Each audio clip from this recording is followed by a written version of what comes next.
नमस्कार विद्यार्थी मित्रांनो, चला तर कान्हा एज्युकेशन मध्ये आपले सर्वांचे स्वागत आहे. थंबनेल बघून तुमच्या लक्षात आलंच असेल की आज आपण फिजिक्स या विषयाचा एक वन शॉट व्हिडिओ बनवणार आहोत, ज्याच्यामध्ये तुम्ही सर्व चॅप्टर्स आपण एमसीक्यू टाइप्स मध्ये कव्हर करणार आहोत. चला तर आपण सुरुवात करूया. बघा, सगळ्यात पहिला आपण थोडं चॅप्टरचं इंट्रोडक्शन बघूया, म्हणजे जेणेकरून तुम्हाला आपल्याला काय बघायचं किंवा काय डिस्कस करायचं लक्षात येईल. ओके, त्यामध्ये बघा सगळ्यात पहिला चॅप्टर आपला कोणता आहे? Unit and measurements. त्याच्यानंतर इलेक्ट्रिसिटी, याच्यामध्ये 3 पोर्शन आहेत, मॅग्नेटिझम आणि दुसरा असेल कोणता? Semi conductors. ओके, त्यानंतर याच्यामध्ये असेल बघा थर्मोमेट्री अँड फायबर ऑप्टिक्स, असा आपला थर्ड युनिट आहे. क्लिअर आहे? बघा, त्याच्यामध्ये आपण काय केलं की युनिट वाईज आपण थोडं एमसीक्यू डिस्कस करूया, आणि सगळ्यात महत्वाचं की एमसीक्यू क्वेश्चन्स कसे सॉल्व्ह करायचे हे तुम्हाला आज शिकायला मिळेल. ओके, तर तो कसा टॅकल करायचा, किंवा एखादा क्वेश्चन जर तुम्हाला अर्धवट इन्फॉर्मेशन असेल, म्हणजे समजा एखाद्या क्वेश्चन बद्दल तुम्हाला फुल इन्फॉर्मेशन असेल तरी सुद्धा आपण तो क्वेश्चन कसा टॅकल करायची ही टेक्निक्स आज आपण डिस्कस करूया. ओके, तर चला बघूया. त्याच्यामध्ये बघा सगळ्यात फर्स्ट युनिट जो असेल तो आता आपण डिस्कस करू. बघा, त्याच्यामध्ये तुम्हाला काही क्वेश्चन दिले, एक एक क्वेश्चन आपण डिस्कस करूया. बघा, सगळ्यात पहिला question, which of the following is not a fundamental quantity. Okay, आता आपल्याला त्यांनी काय विचारलं की याच्यापैकी खालीलपैकी कोणत्या फंडामेंटल क्वांटिटी नाही आहेत. क्लिअर आहे? बघा, त्याच्यामध्ये बघा सगळ्यात पहिली लेंथ, मास आणि काय दिलं रे? टाइम. असे तुम्हाला 3 ऑप्शन दिले, लेंथ, मास आणि टाइम, आणि लास्टला दिलं तुम्हाला वेलोसिटी. बरोबर आहे? आता आपल्याला याच्यात थोडं बेसिक इन्फॉर्मेशन तरी पाहिजे. आपल्याला माहिती आहे एल, बरोबर आहे ना, एल, एम आणि टी. बरोबर आहे? आता ह्या 3 जे गोष्टी आपल्याला माहिती आहे, आपण युनिट अँड मेजरमेंट शिकलो, म्हणजे याच्यामध्ये तिन्ही फॉर्म्युला आपल्याला माहिती असेल, किंवा तिन्हीची नावं माहिती आहे, लेंथ, मास आणि टाइम. बरोबर, याच्यापासूनच आपली जी व्हेलोसिटी तयार झाली. म्हणजे इथे बघा तुम्हाला फॉर्म्युला दिलेला आहे बघा, velocity is nothing but displacement divide by time. बरोबर आहे? मग याचं जर आपण सोल्युशन किंवा याच्याबद्दल थोडी थिअरी बघितली तर काय बघा, velocity is not a fundamental quantity. बरोबर आहे? कारण ही बेसिक क्वांटिटी किंवा हे बेसिक फंडामेंटल क्वांटिटी याच्यापासून व्हेलोसिटी बनलेली आहे. मग it is a derived quantity obtain from length and time. म्हणजे ती कशापासून बनलेली आहे? टाइम आणि लेंथ पासून. म्हणून ही काय आहे? हे काय तुमचं फायनल आन्सर मित्रांनो. क्लिअर आहे? म्हणजे velocity is a not a fundamental quantity. Clear आहे? त्यानंतर बघा, तर SI unit of electric current. बरोबर आहे? आता इलेक्ट्रिक करंट म्हणजे सगळ्यांना माहिती आहे, आपण बघितलं असेल आय ने शो करत असतो. बरोबर आहे? Flow of electrons. बरोबर आहे? याचं एसआय युनिट जर कोणता असेल तर बघूया. बघा, हा ओहम. ओहम कशाचं आहे रे? आपल्याला माहिती आहे ओहम कशाचं आहे? रेजिस्टन्स. क्लिअर आहे? त्यानंतर अँपियर, हे सोडून बघू. त्यानंतर बघा कुलम्स. कुलम्स कशाचं आहे? चार्ज. बरोबर आहे? आणि वॅट कशाचं आहे? पॉवर. म्हणजे हे पण नाहीये, हे पण ऑप्शन नाहीये, आणि हा सुद्धा ऑप्शन नाही. आपला ऑप्शन कोणता असेल? Correct, ampere. क्लिअर आहे? Ampere is a SI unit of electric current, one of the 7 fundamental units. लक्षात आलं? त्यानंतर नेक्स्ट क्वेश्चन बघा, third question, which system of units uses centimetres, gram and second. आता हा क्वेश्चन थोडा इम्पॉर्टंट लक्षात ठेवा. सेंटीमीटर, ग्रॅम आणि सेकंद. मी याच्यासाठी एक एक क्वेश्चन डिटेलमध्ये सांगतो की प्रत्येक क्वेश्चन तुम्ही असा टॅकल केला, तुम्ही 4 वेळेस अभ्यास करा, ज्यावेळी तुम्ही एकदाच अभ्यास करा, पण असं परफेक्ट करा, जेणेकरून तुम्हाला कसाही क्वेश्चन त्याच्यावर घुमवला तरी आन्सर येईल. क्लिअर आहे? बघा, centimetre, gram and second at base unit. बरोबर आहे? हा, याची थिअरी तुम्हाला सांगतो बघा. लेंथ म्हणजे याचा अर्थ, याचा म्हणायचं काय, which system unit use centimetre, gram and second as a base unit. म्हणजे ऍज अ बेस म्हणून आपण कशामध्ये वापरतो बघा. त्याच्यामध्ये बघा, याच्यामध्ये जर तुम्ही बघितलं तर तुम्हाला ऑप्शन दिले MKS, त्यानंतर SI युनिट, त्यानंतर CGS युनिट, त्यानंतर FES युनिट. बरोबर आहे? थोडं याच्याबद्दल ना थोडं थिअरी तुम्हाला सांगतो अगोदर, म्हणजे तुम्हाला अजून लक्षात येईल. बघा, इथे जर तुम्ही बघितलं ना तर सिस्टम आहे. बरोबर आहे? कोणकोणते आहे? CGS, MKS आणि SI युनिट. युनिटची अशी 3 टाइप्स आहेत. एक CGS युनिट असतात, MKS युनिट असतात, आणि SI युनिट हे आपण ऑलरेडी डिस्कस केलं. ओके, त्याच्यामध्ये बघा लेंथ मध्ये कोणकोणते येतात? CGS मध्ये काय? सेंटीमीटर. बरोबर आहे? हा, त्याच्यानंतर MKS मध्ये जर बघायचं तर त्याच्यामध्ये काय तयार होईल? मीटर. आणि SI युनिट मध्ये पण काय असेल? लेंथ साठी मीटर. मास साठी जर तुम्ही बघितलं तर CGS मध्ये काय असेल? ग्राम. इथं काय? किलोग्राम. इथं काय? किलोग्राम. आणि टाइम साठी जर बघितलं तुम्ही सगळ्यांसाठी कसं असेल? सेकंद. चला तर वापस येऊया, म्हणजे तुम्हाला क्वेश्चनचे आन्सर लक्षात येईल. मग मला त्याने काय विचारलं? Centimetre, gram and second. बरोबर आहे? आता सेंटीमीटर, ग्राम आणि सेकंद हे जे बेस युनिट आहे ते कशामध्ये येतात? मग करेक्ट ऑप्शन आपला कोणता असेल तर मग CGS, जे आताच आपण थिअरी बघितली. बघा, CGS मध्ये काय काय येतं? लेंथ साठी सेंटीमीटर वापरतो आपण, मास साठी काय वापरतो आपण? ग्राम, आणि टाइम साठी काय वापरतो आपण? सेकंद. बरोबर आहे? आताच आपण थिअरी बघितली. CGS युनिट मध्ये तुम्ही बघितलं असेल, मी तुम्हाला आता थिअरी दाखवली की CGS मध्ये जर बघितलं तर लेंथ साठी आपण काय वापरतो? सेंटीमीटर, ग्राम मास साठी वापरतो, आणि टाइम हा कशासाठी वापरतो आपण? सेकंद मध्ये. हे कशाचं असेल? CGS. एस करेक्ट आहे. चलो नेक्स्ट क्वेश्चन. त्यानंतर बघा नेक्स्ट क्वेश्चन काय, the physical quantity force is a, बरोबर आहे. हा आता फोर्स ही कोणती क्वांटिटी आहे ते आपल्याला बघायचं. बघा त्याच्यामध्ये बघा तुम्हाला त्याच्यामध्ये तुम्हाला 2-3 टाइप्स असतात. एक स्कॅलर क्वांटिटी असते, वेक्टर क्वांटिटी असते, बरोबर आहे. त्याच्यापैकी कुठलीही क्वांटिटी असेल थोडी आपण थिअरी बघूया. Force depend on mass and acceleration, बरोबर. सगळ्यात इम्पॉर्टंट वर्ड आहे मास अँड ॲक्सेलरेशन. ओके. आता हा जो ॲक्सेलरेशन आणि मास जो असेल तो याच्यावर काय डिपेंड आहे तुमचा, फोर्स, बरोबर. So it is derived being directional, it is a vector. आता याच्यामध्ये इम्पॉर्टंट काय की कोणती क्वांटिटी डायरेक्शनल असेल, कोणती क्वांटिटी विदाउट डायरेक्शनल असेल, बरोबर आहे. तुम्हाला अजून याच्यावर काही रिलेटेड क्वेश्चन असेल त्यामुळे तुम्हाला अजून लक्षात येऊन जाईल. बघा मग मी जर म्हटलं की फोर्स ही स्केलर क्वांटिटी आहे का, बघा लक्षात ठेवा मास आणि ॲक्सेलरेशनवर डिपेंड असेल. स्केलर आहे का, किंवा डिराइव्ड वेक्टर क्वांटिटी आहे का, किंवा डिराइव्ड स्केलर क्वांटिटी आहे किंवा फंडामेंटल क्वांटिटी आहे. बघ हा बेइंग डायरेक्शनल असेल म्हणजे 100% कोणती असेल तर मग डिराइव्ड वेक्टर क्वांटिटी. कळालं सगळ्यांना. चलो नेक्स्ट क्वेश्चन. त्यानंतर बघा fifth question, which of the following is a scalar quantity. आता आपण कोणती बघितली जस्ट आता बघा. आता इथं स्कॅलर क्वांटिटी याच्यापैकी कोणती असेल. आता याच्यामध्ये बघा फोर्स आहे का, डिस्प्लेसमेंट आहे का, वर्क आहे का, किंवा मोमेंटम आहे का, बरोबर आहे. थोडी थिअरी बघूया. बघा work has magnitude only and no direction. म्हणजे तुम्हाला म्हटलं ना काही क्वांटिटीला डायरेक्शन असेल, काही क्वांटिटीला डायरेक्शन असेल, आणि काही क्वांटिटीला आपल्याकडे 2 क्वांटिटी असतात, एक डायरेक्शनल, बरोबर आहे, का असेल डायरेक्शन, आणि दुसरं मी काय म्हटलं तुम्हाला मॅग्निट्यूड, बरोबर आहे. आता ही वर्क अशी क्वांटिटी आहे की ज्याला फक्त ना फक्त काय मॅग्निट्यूड आहे, डायरेक्शन आहे का नाही, म्हणून ते कशामध्ये येतील रे, स्कॅलर क्वांटिटी, बरोबर. म्हणजे फोर्स सुद्धा नाही, डिस्प्लेसमेंट सुद्धा नाही, आणि मोमेंटम सुद्धा नाही, मग कोणती असेल वर्क. स्कॅलर क्वांटिटी म्हणजे काय होतं मग की मॅग्निट्यूड असतो त्याच्यामध्ये फक्त डायरेक्शन असेल का, ती डायरेक्शनल लेस क्वांटिटी असेल मग त्याला आपण काय म्हणतो स्कॅलर क्वांटिटी. चलो नेक्स्ट. त्यानंतर बघा डायमेन्शन ऑफ वेलोसिटी आर, बरोबर आहे. आता याच्यामध्ये तुम्हाला जे ऑप्शन दिलेत बघा ते ऑप्शन आता आपण एक एलिमिनेट करणं जो. आता याच्यामध्ये सगळ्यात इम्पॉर्टंट तुम्हाला व्हेलोसिटी तुमच्या डोक्यात आली पाहिजे. व्हेलोसिटीचा फॉर्म्युला आठवा. व्हेलोसिटीचा फॉर्म्युला आठवल्यावर तुम्हाला लगेच आठवेल की डिस्प्लेसमेंट अपॉन टाइम, बरोबर आहे. मग मला माहिती असेल की आपण जर डिस्प्लेसमेंट बघितलं, बरोबर आहे, तर डिस्प्लेसमेंट जे असेल इनडायरेक्टली आपण काय म्हणू शकतो लेंथ अपॉन टाइम. क्लिअर आहे. मग आता याच्यामध्ये तुम्ही विचार केला तर याला मी अजून कसं करू शकतो. आता मी कॅपिटल एल लिहिला आणि याला कॅपिटल टी घेतलं. आता याचा काहीच पॉवर नाही, म्हणजे इथं 1 असेल, इथं पण सुद्धा काय असेल समजा 1 असेल. क्लिअर आहे. मग हा एल जशाला तसा लिहिला, टी रेस टू काय असेल रे +1 असेल. आता हा जर टी मी वर नेला तर काय होईल बघा, L into T raise to काय असेल -1. मग हा ऑप्शन कुठे दिसतो का सर, आपण बघूया. चलो पहिला ऑप्शन तर नाहीये, चलो गया. हे सेकंड ऑप्शन जसं बघा करेक्ट आन्सर आहे. हा पण नाही आणि मग हा पण नाही. म्हणजे तुम्हाला थोडी थिअरी जर माहित असेल तर तुम्हाला आन्सर काढायला खूप सोपं जातं. क्लिअर आहे. त्यानंतर नेक्स्ट बघा डायमेन्शनल फॉर्म्युला ऑफ फोर्स. आता फोर्सचा डायमेन्शनल फॉर्म्युला काय मी तुम्हाला आताच बघितलं होतं की पाठीमागच्या क्वेश्चन मध्ये आपण जस्ट फोर्स बद्दल आता डिस्कस केलं. बघा सेम लाईक डेट आपण आता इथे तसं डिस्कस करू. बघा मला फोर्सची थिअरी थोडी माहित असेल तर फोर्स इज इक्वल टू काय होतं मास इंटू ॲक्सेलरेशन. ओके. मग आता याचा फॉर्म्युला जर तुम्ही बघितला, याचा फॉर्म्युलामध्ये बघा तुम्हाला एम दिसतो जसा तसा.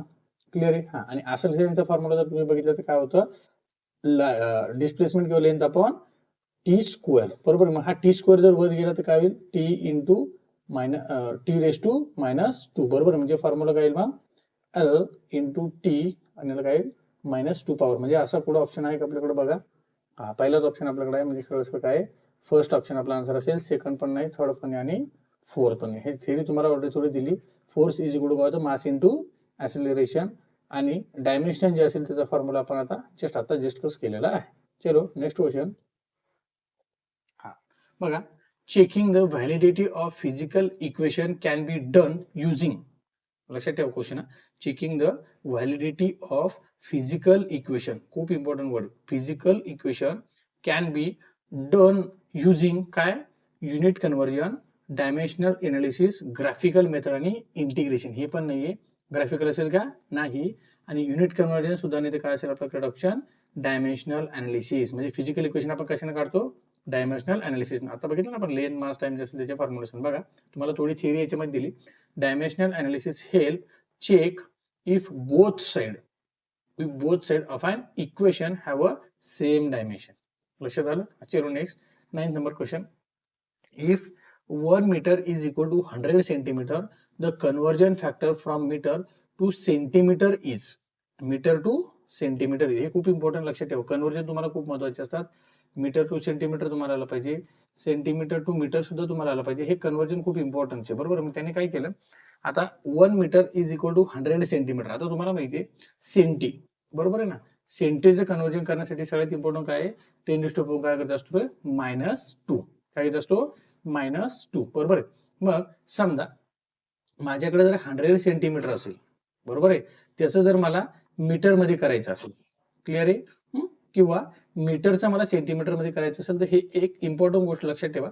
बघा, आता समजा माझ्याकडे 1 मीटर दिला, बरोबर आहे, त्याचं मी 100 सेंटीमीटर कसं लिहितो ते लक्षात ठेवा. बघा, आता मी काय केलं, 100 सेंटीमीटर जे असेल मी असं लिहू शकतो ना, 100 इंटू 10⁻², बरोबर आहे. हा इज इक्वल टू आपण म्हटलं याला म्हणतो आपण मीटर, 1 मीटर, बरोबर आहे. मग हा -2 जो असेल, म्हणजे आपण याला कसं लिहू शकतो, हे खूप इम्पॉर्टंट गोष्ट लक्षात ठेवा. मी 100 ला असं लिहू शकतो ना, बरोबर आहे की नाही. हा डॉट असेल, मी 100 ला असं लिहू शकतो. हा मग हा पॉईंट जो असेल हा पक्का लक्षात ठेवा. आता मी याला काय म्हटलं, 10⁻². आता -2 म्हणजे आपल्याला माहिती आहे की हा पॉईंट जो असेल तो कुठे जाणार, हा पॉईंट कुठे जाईल, लेफ्ट साईडला, आणि +2 असता तर पॉईंट कुठे गेला असता, राईट साईडला. कळालं का, इथं प्लस असेल तर राईट साईडला जाईल आणि मायनस असेल तर लेफ्ट साईडला हा पॉईंट जात असतो, बरोबर. मग इथे काय माझा मायनस, म्हणजे माझा 100% पॉईंट कुठे जाईल, लेफ्ट साईडला. पण किती डिजिट न सर, 2 डिजिट. मग मी काय म्हणू शकतो, 1 आणि किती 2, म्हणजे तुमचा पॉईंट जो असेल कुठे आला, इथं आला तुमचा प्लेस, बरोबर आहे. लक्षात आलं. यालाच आपण काय म्हणत असतो, 1 म्हणणार. क्लिअर आहे, कळालं. म्हणून त्याला म्हटलं 100 सेंटीमीटरचं आपण काय विषय केलं, 1 मीटर मध्ये, बरोबर आहे. म्हणजे ऑप्शन जो असेल तुमचा करेक्ट कोणता असेल, हा आहे का, मग नाही, हा आहे का, नाही, तो कोणता असेल, सी म्हणजेच 100, बरोबर आहे. क्लिअर आहे. हा मीटर टू सेंटीमीटर, क्लिअर आहे, कळालं. त्यानंतर नेक्स्ट 10 नंबरचा क्वेश्चन बघा, errors cause by imperfect instrument are called. आता हे खूप इम्पॉर्टंट, कारण आपल्याला पहिले इन्स्ट्रुमेंट जे आपण बघत असतो, बघा तुम्ही व्होल्ट मीटर बघितलं असेल, ॲमीटर बघितलं असेल, गॅल्व्हनोमीटर बघितलं असेल, बरेच काही इन्स्ट्रुमेंट जे असतात त्याच्यामध्ये error cause by imperfect instrument, जर तुमचं इन्स्ट्रुमेंट इम्परफेक्ट असेल तर त्याच्यामुळे कोणता इरर येऊ शकतो. इरर समजणं खूप इम्पॉर्टंट, लक्षात ठेवा. आता हा इरर काय, तर त्याच्याबद्दल आपण थोडी थिअरी डिस्कस करूया, नंतर या क्वेश्चनवर वापस येऊया. बघा, त्याच्यामध्ये तुम्हाला सगळ्यात इम्पॉर्टंट असेल, तुम्हाला थोडी थिअरी सांगतो, कारण याच्या रिलेटेड तुम्हाला बरेच क्वेश्चन विचारले जाऊ शकतात. बघा, सगळ्यात पहिले मला आलं पाहिजे सर ट्रू व्हॅल्यू म्हणजे काय, त्याच्यानंतर मला मेजर व्हॅल्यू म्हणजे काय, त्याच्यानंतर मला इरर कळायला पाहिजे, बरोबर आहे. तर थोडं मी एक एक्झाम्पल घेऊन सांगतो, म्हणजे तुम्हाला अजून समजायला सोपं जाईल. समजा मी काय केलं रे, एक आपण व्होल्टेज सोर्स घेऊ, बरोबर आहे ना. एक व्होल्टेज सोर्स घेतला, एक बॅटरी घेतली, आणि मी इथं काय केलं, एक ॲमीटर कनेक्ट केला, बरोबर, जो की आपल्याला करंट दाखवणार आहे. आणि समोर एक असा लॅम्प कनेक्ट केला, बरोबर आहे ना. आता मी काय केलं, हा जो लॅम्प आहे तो ग्लो होण्यासाठी मी इथून करंट देणार. मी इथं म्हटलं प्लस आणि इथं म्हटलं तर मायनस. आता तुम्ही जर म्हटलं, समजा मी म्हटलं हा 1 ओहमचा लॅम्प असेल, त्याचा रेजिस्टन्स आपण किती कन्सिडर केला, 1 ओहम, बरोबर आहे. आता तुम्ही जर विचार केला तर मला याच्यातून फ्लो होणारा करंट काढायचा आहे, बरोबर आहे. हा आता करंट काढण्यासाठी माझ्याकडे 2 मेथड आहे. कुठल्या 2 मेथड सर, मी काय म्हणू शकतो, बघा, मला व्होल्टेज माहित असेल, यस, मला रेजिस्टन्स माहित असेल, yes, by using Ohm's law मी म्हणू शकतो I is equal to V/R. कारण आपल्याला ओम्सला माहिती ना, व्ही इज इक्वल टू काय होतं, आय इंटू आर. मग मला आय काढायचं असेल सर, मी हा आर खाली आणणार, बरोबर. मग काय होईल, I is equal to V/R, बरोबर आहे. आता हा फॉर्म्युला म्हणजे व्होल्टेज मला माहिती आहे, रेजिस्टन्स मला माहिती आहे. मी सपोज इथं समजा मी म्हटलं 10 व्होल्ट असेल आणि हा 1 ओहम, म्हणजे बरोबर आहे, माझा करंट किती येईल रे, आय इज इक्वल टू 10/1 म्हणजे किती आला, 10 अँपियर. हे झाला माझा करंट. आता हे मला कशाने मिळालं सर, हे मिळालं मला बाय युजिंग फॉर्म्युला किंवा कॅल्क्युलेशन करून मी काढलं, बरोबर आहे. पण माझ्याकडे दुसराही ऑप्शन आहे ना, मला डायरेक्ट ॲमीटर करंट दाखवेल, बरोबर आहे. मग एक लक्षात ठेवा, ज्या वेळेस हा ॲमीटर मला करंट दाखवतो, that is called as measure value. काय म्हणतो आपण त्याला, मेजर व्हॅल्यू. आणि हे जेवढं काही आपण कॅल्क्युलेशन केलं, हे जे आन्सर असेल that is called as true value. कळलं, काय म्हणतो आपण त्याला, ट्रू व्हॅल्यू. मग जर ही मेजर व्हॅल्यू आणि ही ट्रू व्हॅल्यू या दोघांमध्ये जर काही डिफरन्स असेल, that is called as error. काय म्हणतो सर आपण त्याला, इरर. ओके, तर चला आता बघूया. हा बघा, मी तुम्हाला म्हटलं होतं ना की इथं ट्रू व्हॅल्यू, बघा, measurement carried out under ideal condition without any error. कुठल्याही इरर नसेल अशा आयडियल कंडिशन मध्ये जी व्हॅल्यू असेल that is called as true value. मी तुम्हाला आताच कॅल्क्युलेशन काढून दाखवली होती, जी ऍक्च्युअल मध्ये मोजल्या जाते किंवा जी दिसती, जी मीटरनं दाखवली होती, that is called as measure value. Clear आहे. हा त्यानंतर मी तुम्हाला म्हटलं ना, दोघांचा जो डिफरन्स असतो दॅट इज कॉल्ड ॲज, त्याला म्हणतो आपण इरर. म्हणजे काय म्हटलं, difference between the measure value and true value of the quantity. आता इम्पॉर्टंट लक्षात ठेवा, मला इरर काढायचा आहे सर. मग मी काय म्हटलं, measure value minus true value, measure value minus true value. मग माझ्याकडून जर चुकून true value minus measure value झालं तर 100% तुमचा आन्सर रॉंग होईल. बरोबर आहे. मग सर याच्यासाठी एखादी ट्रिक्स आहे का? हो, तर ट्रिक्स आहे कोणती? आपण कुठं राहतो रे? महाराष्ट्रात राहतो. कुठं राहतो? महाराष्ट्र. बरोबर आहे. आणि जर महाराष्ट्रात जर बघितलं तर सगळ्यात पहिलं यम येतं आणि नंतर कुठंतरी तुमचा टी येतो. म्हणून पहिला यम घ्यायचा, नंतर काय घ्यायचा? टी, म्हणजे M minus T. Error is equal to काय घ्यायचं? M minus T. आता हे झालं नॉर्मल इरर. बरोबर आहे. आता तुम्हाला पर्सेंटेज इरर जर काढायचं सांगितलं तर कसं लक्षात ठेवायचं? M T T. काय म्हणायचं? M T T, M T T, M T T. बरोबर आहे. म्हणजे काय? Measure value minus true value upon true value. लक्षात आलं? हे जर तुम्हाला पर्सेंटेज मध्ये काढायचं असेल तर. लक्षात आलं? चलो नेक्स्ट. त्यानंतर आता हे जे ट्रू, आता याच्यानंतर अजून एक महत्वाचा क्वेश्चन आहे बघा. आपण त्या क्वेश्चनवर रिटर्न येऊया. माझा क्वेश्चन काय होता? माझा क्वेश्चन होता इररचा. अजून सुद्धा आपण त्या पॉईंटवर पोहोचलो नाही. मी फक्त जस्ट तुम्हाला आता जस्ट इरर म्हणजे काय ते सांगितलं. बरोबर. आता हे इररचे काही टाइप्स आहेत. बरोबर. या टाइप्स मध्ये बघा, पहिला असेल ग्रॉस इरर, त्यानंतर असतो सिस्टमॅटिक इरर. बरोबर आहे. आणि त्याच्यानंतर असतो एक रॅन्डम इरर. बरोबर. आता ग्रॉस इरर म्हणजे काय? बरोबर आहे. जे की माणसाकडून किंवा आपण जी रिडिंग घेतो त्याच्याकडून जे चूक होत असते त्याला म्हणतो आपण ग्रॉस इरर. म्हणजे सरळ सरळ काय? Human mistake like incorrect reading, म्हणजे एखाद्या चुकीची रिडिंग घेणं किंवा रेकॉर्डिंग असेल किंवा इन्स्ट्रुमेंट हँडलिंग व्यवस्थित नाही केलं त्याच्यामुळे जे प्रॉब्लेम येणार त्याला काय म्हणतो आपण? Gross error. म्हणजे सरळ सरळ काय? Miss reading. बरोबर आहे. समजा आपण घेताना कधी कधी आपल्याला काय रिडिंग मीटरची कॅल्क्युलेशन रिडिंग समजत नाहीये, त्यामुळे चुकीची व्हॅल्यू आपण सांगत असतो. रॉंग रेकॉर्डिंग असेल किंवा कॅल्क्युलेशन मिस्टेक आपल्याकडून होऊ शकते, त्याला काय म्हणतो आपण? Gross error. बरोबर आहे. नेक्स्ट असेल due to shortcoming in the instrument or measurement system. म्हणजे काय? आता याच्यामध्ये 3 टाइप्स आहे. कोणकोणते? इन्स्ट्रुमेंटल इरर, इन्व्हायरमेंटल इरर आणि ऑब्झर्वेशन इरर. बरोबर आहे. आता इन्स्ट्रुमेंटल इरर म्हणजे सरळ सरळ काय? की इम्परफेक्ट डिझाईन ऑर कॅलिब्रेशन. म्हणजे सरळ सरळ काय? की समजा वार्म पार्ट असेल किंवा फ्रिक्शन वगैरे झाल्यामुळे जे प्रॉब्लेम येत असेल दॅट इज कॉल्ड इन्स्ट्रुमेंटल. म्हणजे हा इन्स्ट्रुमेंटचा प्रॉब्लेम. बरोबर आहे. इन्व्हायरमेंटल म्हणजे एक्सटर्नल जर काही प्रॉब्लेम आला, समजा जसं की तुमचं टेम्परेचर कमी जास्त असेल, ह्युमिडिटी असेल, म्हणजे वातावरणात किंवा त्याच्या आसपास मॅग्नेटिक फील्ड असेल, त्याच्यामुळे जो प्रॉब्लेम होत असतो किंवा व्हायब्रेशन असेल, हा असेल तुमचा इन्व्हायरमेंटल इरर. बरोबर आहे. त्याच्यामुळे जो इरर येणार, जो डिफरन्स येणार आहे मेजर अँड ट्रू व्हॅल्यूचा, तो कोणता असेल? इन्व्हायरमेंटल. आणि ऑब्झर्वेशन इरर म्हणजे सर काय? Due to limitation of observe, म्हणजे सर तुमच्या बघण्याची चूक. आता याचं मी तुम्हाला एक्झाम्पल एकदम परफेक्ट सांगतो. ही डायग्राम जर तुम्ही बघितलं, इथे 2 व्यक्ती आहे बघा. बरोबर आहे ना. समजा मी याला म्हटलं रामभाऊ आणि याला म्हटलं मी श्यामभाऊ. बरोबर आहे. आता हा रामभाऊ ज्यावेळेस बघणार त्यावेळेस काय होतं माहितीये? हा जो तुमचा पॉइंटर असेल ना, हा पॉइंटर तुम्हाला पुढे दिसणार झिरोच्या. आणि हा श्यामभाऊ ज्यावेळेस बघणार त्यावेळेस हा पॉइंटर तुम्हाला या इकडे लेफ्ट साईडला दिसणार. हा बघतो त्यावेळेस कुठे जाईल? राईट साईडला. हा बघतो त्यावेळेस कुठे जाईल? लेफ्ट साईडला. पण आपण जर एकदम सेंटरला असं एक्झॅक्ट बघितलं तर तुम्हाला कुठे दिसेल? एकदम परफेक्ट झिरोवर. म्हणजे यानं बघितल्यावर झिरोच्या मागे आहे आणि यानं बघितल्यावर झिरोच्या पुढे. तो जो इरर असतो त्याला म्हणतो आपण पॅरलक्स इरर. काय म्हणतो आपण त्याला? पॅरलक्स इरर. बरोबर आहे. आणि हा पॅरलक्स इरर जो असेल त्याला काय म्हणतो आपण? ऑब्झर्वेशनल इरर, म्हणजे तुमच्या बघण्याचा प्रॉब्लेम. लक्षात आलं? ओके. त्याच्यानंतर आणखी पुढे जर बघितलं आपण तर त्याच्यामध्ये बघा टाइप्स ऑफ इरर मध्ये मी तुम्हाला अजून डिटेलमध्ये सांगतो. तुम्हाला म्हटलं होतं मी पहिला ग्रॉस इरर, त्याच्याबद्दल आपण आता जस्ट डिस्कस केलं. बरोबर आहे. त्यानंतर दुसरा होता सिस्टमॅटिक इरर, त्याचे आता टाइप्स बघितले. आणि लास्टला होता तुमचा रॅन्डम इरर. बरोबर आहे. बघा रॅन्डम इरर जो असेल त्याचं थोडं आपण डिस्कस करूया. Cause by unpredictable. Random error, random शब्दातच मिनिंग येतं. रॅन्डम म्हणजे रॅन्डम. अनप्रेडिक्टेबल जे की आपण अनएक्सपेक्टेड इरर असेल, म्हणजे अनप्रेडिक्ट, ज्याचा आपण अंदाज पण लावू शकत नाही. बरोबर. मग कोणता? Sudden change in supply voltage. आता समजा अचानक तुमच्या व्होल्टेज इनपुट मध्ये जर चेंज झाला त्याच्यामुळे होऊ शकतो, किंवा मेकॅनिकल व्हायब्रेशन असेल त्याच्यामुळे सुद्धा तुमचा इरर येऊ शकतो. लक्षात आलं? इरर म्हणजे सर काय? मेजर व्हॅल्यू आणि ट्रू व्हॅल्यू या दोघांमध्ये डिफरन्स आहे ना. बरोबर आहे. म्हणजे इंडायरेक्टली जर आपल्याला समरी बघायची झाली तर ग्रॉस इरर म्हणजे सरळ काय रे? ह्युमन मिस्टेक, आपल्याकडून होणाऱ्या चुका. सिस्टमॅटिक इरर म्हणजे काय? इन्स्ट्रुमेंटचे इश्यू असू शकतो, इन्व्हायरमेंटचे इश्यू असू शकतो, किंवा ऑब्झर्वेशन आपल्या बघण्याचा इश्यू असू शकतो. क्लिअर? त्याच्यामुळे जो इरर येणार that is called as systematic error. आणि रॅन्डम इरर म्हणजे काय? की अनप्रेडिक्टेबल इरर. मी तुम्हाला जस्ट आता एक्झाम्पल सांगितलं की सडन चेंज होऊ शकतो व्होल्टेजमध्ये, इनपुटमध्ये, किंवा मेकॅनिकल व्हायब्रेशन वगैरे होऊ शकतो. याच्या रिलेटेड तुम्हाला कसाही क्वेश्चन आला तर आन्सर देता आलं पाहिजे म्हणून थिअरी तुम्हाला एक्सप्लेन करून सांगितली. क्लिअर आहे? चलो नेक्स्ट. जे सिस्टमॅटिक इरर जे आपण आता जस्ट बघितलेलं आहे. चला तर आपण आपल्या क्वेश्चनवर रिटर्न येऊया, म्हणजे जेणेकरून आपल्याला त्याचा आन्सर आता शोधता येईल. बरोबर आहे. आता तुम्हाला क्वेश्चनचा आन्सर सहज देता येईल. बघ आता क्वेश्चन काय सांगतो? Error cause by imperfect instrument. म्हणजे हा इन्स्ट्रुमेंटचा प्रॉब्लेम आहे सर. 100% माझा आन्सर काय असणार आहे? Instrumental error. बघा ना, रॅन्डम इरर म्हणजे अनप्रेडिक्टेबल, जसं तुम्ही म्हणू शकता मेकॅनिकल व्हायब्रेशन असेल, सप्लाय व्होल्टेज असेल, नाही. बरोबर आहे. मग त्यांनी सांगितलं इम्परफेक्ट इन्स्ट्रुमेंट म्हणजे इन्स्ट्रुमेंटचा प्रॉब्लेम असेल तर ते कशामध्ये येतं sir?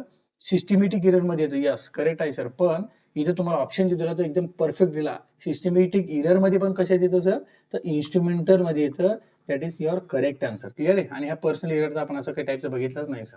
Okay.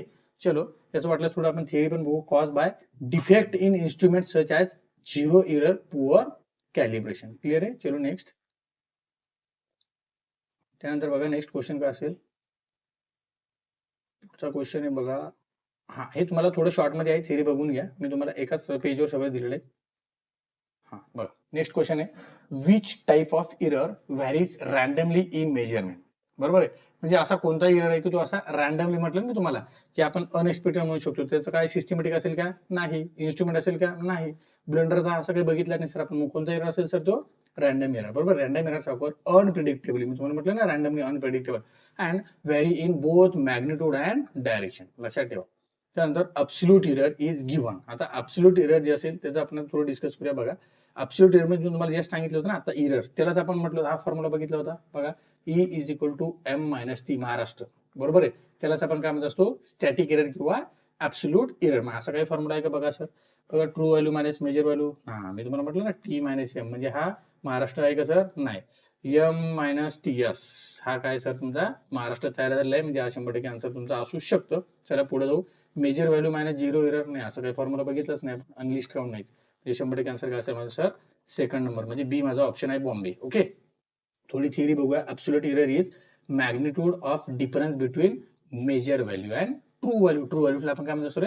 Actual value. Clear आहे. चलो नेक्स्ट. त्यानंतर 30 नंबरचा क्वेश्चन बघा. If true value is 20. बघा म्हणजे मला ट्रू व्हॅल्यू किती दिली सर? 20 दिली. बरोबर आहे. त्यानंतर अँड मेजर व्हॅल्यू किती दिली सर मला? एम इज इक्वल टू किती दिली? 18. बरोबर आहे. मग तो अब्सोल्यूट एरर मी तुम्हाला आता सांगितलं ना अब्सोल्यूट एरर जो असेल E इज इक्वल टू काय? M minus T. आता परत परत मी तुम्हाला सांगायला टी मायनस एम करू नका. आपल्याला महाराष्ट्र बनवायचं आहे. मग एम किती दिलं सर मला? 18 आणि टी किती दिलं मला? 20. आता इथं खूप इम्पॉर्टंट बघा. ट्रू व्हॅल्यू आणि मेजर व्हॅल्यू. बरोबर आहे. आता ऍब्सोल्यूट एरर जो असेल तो मेजर व्हॅल्यू तुम्हाला किती दिली इथं? 18. बरोबर आहे. आता हे माझा आन्सर कशाचा असेल? आता इथं बघा तुम्हाला मी इथं मोड मध्ये आन्सर घेतला. बरोबर म्हणजे किती येईल? 20 मायनस 18. आता मोड मध्ये जर तुम्ही घेतलं तर काय होईल? इथे काय मोड मध्ये आन्सर कसं येत असतं आपलं? +2 म्हणजे बरोबर म्हणजे किती आन्सर येईल तुमचं? 2%. बरोबर म्हणजे मोड मध्ये आन्सर किती येईल? मोड मध्ये तुमचं प्लस असेल की मायनस काय आन्सर येत असतं? सॉरी व्हॅल्यू काही जरी आली तर आपण त्याला प्लस कन्सिडर करतो म्हणजे किती येईल? 2. बरोबर आहे. म्हणजे हे सुद्धा आन्सर नाही, हे नाही आणि हे नाही. माझा आन्सर काय आला?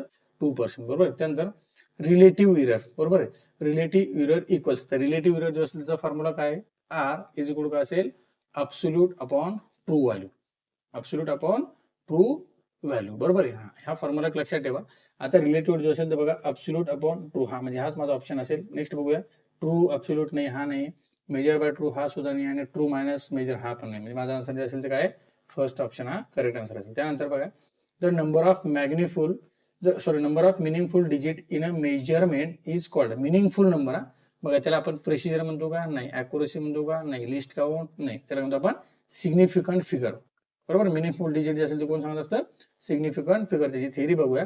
These are digit that carry real meaning in measurement. बरोबर. आता अॅक्युरेसी, प्रेसिजन, लिस्ट काउंट जे असेल त्याची डेफिनेशन वगैरे जे बघायचं तुम्ही काही डिटेलमध्ये जे व्हिडिओ असेल आपण ते बघू शकता. क्लिअर आहे. त्यानंतर बघा नेक्स्ट 60 नंबरचा screw gauge work on the principle of. आता स्क्रू गेज जो असेल तो कोणत्या प्रिन्सिपल काम करतो त्याची थिअरी बघूया. Screw gauge operates using a fine screw thread for precise measurement. बरोबर आहे. मग याच्यामध्ये बघा ऑप्शन काय? व्हर्नियर स्केल असेल का? तर नाही. मायक्रोमीटर. मायक्रो लक्षात ठेवा म्हणजे सरळ काय स्क्रू गेज असेल एकदम काय प्रिसाइज तंतोतंत फाईन स्क्रू जे असेल बारीक छोटे छोटे वाले दाखवतो that is called micrometer screw motion. Lever balance नाही आणि हायड्रोलिक सुद्धा म्हणजे माझा सेकंड ऑप्शन असेल तो करेक्ट असेल. त्यानंतर बघा the least count of an instrument मीन.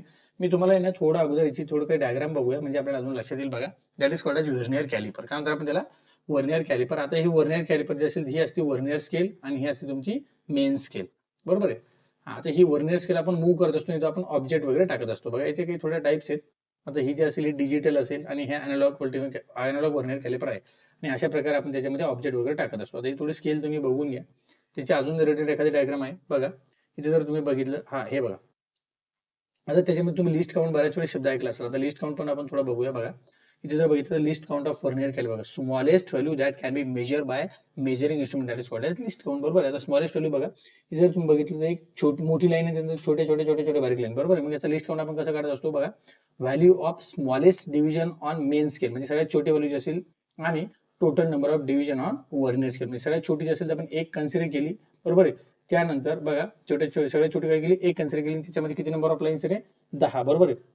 हे बघा 1 डिवाइड किती असेल 10, म्हणजे याचं लिस्ट काउंट किती असेल मग 0.1 mm. क्लिअर आहे. हा, लक्षात ठेवा मेन स्केल जे असेल, वर्नियर स्केल, हे सगळं डायग्राम मध्ये तुम्ही बघू शकता. आता त्याच्या रिलेटेड क्वेश्चन आपण थोडा डिस्कस करूया. बघा, least count of an instrument means, बघा तुम्हाला म्हटलं मॅक्झिमम रिडिंग असेल का, चलो नाही असं होऊ शकत नाही.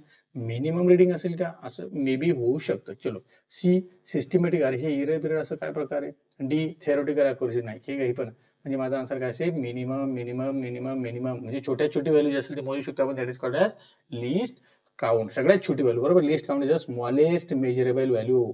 लिस्ट काउंट म्हणजे काय होतं रे, स्मॉलेस्ट मेजरेबल व्हॅल्यू, किंवा आपण असं म्हणू शकतो की त्यातल्या एका लाईनची व्हॅल्यू जी असेल that is called as least count. Clear आहे. त्यानंतर बघा 18, which instrument is best suitable किंवा suitable to measure small thickness.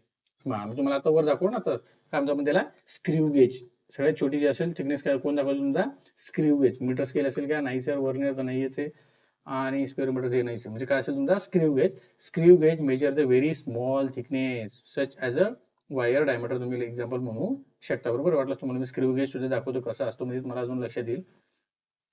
It is nothing but screw gauge. बघा त्याच्यामध्ये हे छोटे छोटे आपण थिकनेस मोजू शकतो. बघा याला म्हणतो आपण अँव्हिल स्पिंडल. हा, हे जे असेल तुमच्या व्हॅल्यू वगैरे जे असेल ते, हे सगळं तुम्हाला नावं दिले असेल, तुम्ही डायग्राम बघून घेऊ शकता. क्लिअर आहे. नेक्स्ट, त्यानंतर बघा next question, in vernier caliper total least count depend on. In vernier caliper total least count depend on, बघा, only main scale, only vernier scale, difference between main scale आणि vernier division. मी तुम्हाला म्हटलं ना, आता 2 scale असतात त्याच्यामध्ये, main scale आणि वर्नियर डिव्हिजन, बरोबर आहे. म्हणजे 100% माझा आन्सर काय असेल सर, हेच असेल, बरोबर आहे. क्लिअर आहे. हा, least count is value of 1 main scale minus value of 1 vernier scale division. त्यानंतर बघा 1 न्यूटन इज इक्वल, म्हणजे 1 newton is equal to 1 newton म्हणजे किती होतं, 1 newton is define as force required to accelerate 1 kilogram mass by 1 metre per second square. हे त्याचा correct option असेल. Clear आहे. चलो नेक्स्ट, हे डायग्राम तुम्ही बघितले. नेक्स्ट क्वेश्चन बघा, if a quantity has dimension. हा, आता याच्यामध्ये बघा हा जो फॉर्म्युला तुम्हाला दिला, इट मस्ट बी, हे कशाचा फॉर्म्युला असेल. आता तुम्ही जर बघितलं त्याने काय दिलं, M L raise to 0 T raise to 0, बरोबर आहे. हा, इट मस्ट बी म्हणजे सरळ सरळ काय, इथे जर तुम्ही बघितलं बघा, आता इथं आपण 1 कन्सिडर करतो, एम म्हणजे इथे जर म्हटलं 1 × 1 म्हणजे काय राहिलं, फक्त तुमचा मास, बरोबर आहे. हा, मग ही क्वांटिटी जी असेल, इट कंटेन ओनली मास, म्हणजे फक्त इथं काय राहिलं, मास. इथं काय लेंथ राहील का, एरिया राहील का, नाही फोर्स राहील का, काहीच नाही. ओके, त्याचा रेस टू 0 म्हणजे काय आन्सर येतं आपलं 1, बरोबर आहे. त्यानंतर बघा, if measure value 40 and true value is 50. हा, हे पर्सेंटेज एरर काढायला सांगितलं बघा तुम्हाला. पर्सेंटेज एरर मध्ये तुम्हाला म्हटलं होतं ना, की MTT, M minus T upon T, बरोबर आहे. म्हणजे एमटीटी काय असेल तुमचा, इथे तुम्हाला दिले बघा एम मेजर व्हॅल्यू, हा, आणि हे जे असेल, हा इथे तुम्हाला फॉर्म्युला दिला बघा, 15 मायनस 40 अपॉन 50 इज किती आलं असेल तुमचं 20%. ओके, त्यानंतर बघा next, which of the following is a derived unit in SI. हा, हे खूप इम्पॉर्टंट आहे, बरोबर. याच्यामध्ये बघा मीटर, किलोग्राम, सेकंद आणि न्यूटन, बरोबर. Newton is a derived SI unit of force, म्हणजे फोर्सचा एसआय युनिट कोणता असेल तुमचा, न्यूटन. लक्षात आलं. ओके, चलो नेक्स्ट. हा, ही तुम्हाला थोडी थिअरी दिली, क्वांटिटी लेंथ असेल, मास असेल, टाइम असेल, आता जस्ट आपण बघितलेला आहे. ओके, चलो त्यानंतर नेक्स्ट. हा, तुमचा असेल नेक्स्ट आता युनिट सेकंड, बरोबर. चलो युनिट सेकंड मध्ये बघा, तुमचं युनिट सेकंड आता आपण बघितला की इलेक्ट्रिसिटी, मॅग्नेटिझम वगैरे असेल त्याच्यामध्ये बघूया. बघा त्यामध्ये सगळ्यात पहिला क्वेश्चन आहे तो SI unit of electric charge. हा, हे खूप बेसिक्स आहे, बरोबर आहे, जे की आपण लहानपणापासून शिकत आलो. चार्ज वगैरे आपण त्यासोबत बऱ्याचपैकी डिस्कस केलेला आहे, बरोबर आहे. तर चार्ज जर तुम्ही बघितला, बघा हे अँपियर, अँपियर नाही सर, हा आपण याला तर करंटसाठी वापरतो. कुलोम, हा बघूया.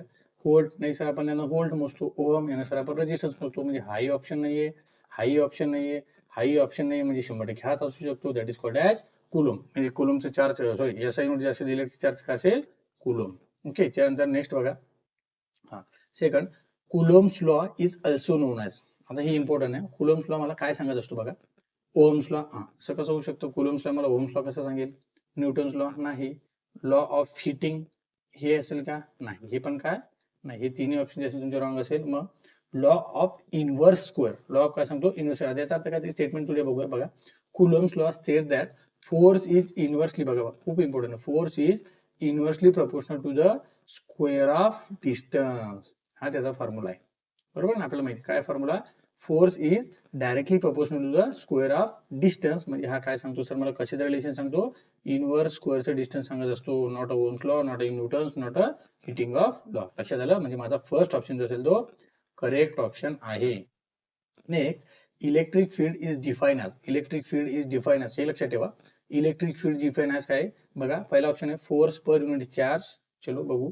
त्यानंतर charge per unit force, work per unit mass आणि पॉवर पर युनिट चार्ज. हा, हे थोडं लिंक लागत नाही. मग सर मला पहिला अभ्यास करावा लागेल, मला इलेक्ट्रिक फील्ड म्हणजे काय थोडं डिस्कस करावं. आता इलेक्ट्रिक फील्ड जर तुम्ही बघितलं तर त्याचा फॉर्म्युला माहिती आपल्याला, फोर्स आणि त्याला रेशिओ जो असेल तर काय असेल आपला चार्ज. मग याला आपण काय म्हणत असतो, फोर्स पर युनिट चार्ज. बरोबर आहे. मग इथे जर तुम्ही बघितलं, हा चलो आपला कोणता ऑप्शन आहे, पहिला ऑप्शन जो असेल तो काय असेल माझा करेक्ट ऑप्शन असेल. बरोबर. चार्ज पर युनिट फोर्स, ते उलटा रेशिओ दिला, वर्क हे तर नाहीच आणि पॉवर ही सुद्धा, म्हणजे मला पहिला ऑप्शन जो असेल तो काय, हा तुम्हाला इथं फॉर्म्युला सुद्धा दिलेला आहे, E is equal to force per unit charge. Okay. त्यानंतर नेक्स्ट बघा, the unit of electric field intensity. हा, इलेक्ट्रिक फील्ड डेन्सिटी आणि इलेक्ट्रिक फील्ड इंटेन्सिटी हे दोन वर्ड आहेत. याला आपण बी ने शो करतो आणि याला आपण एच ने शो करतो. बरोबर आहे ना, तुम्हाला आठवत असेल असा बीएच कर्व.